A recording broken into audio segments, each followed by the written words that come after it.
أعوذ بالله من الشيطان الرجيم.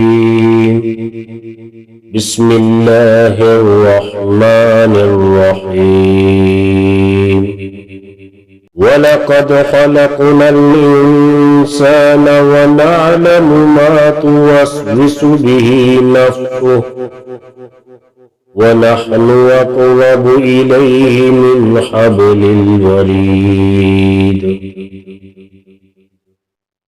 إذ يتلقى المتلقيان عن اليمين وعن الشمال قعيد ما يلفظ من قول إلا لديه رقيب عتيد.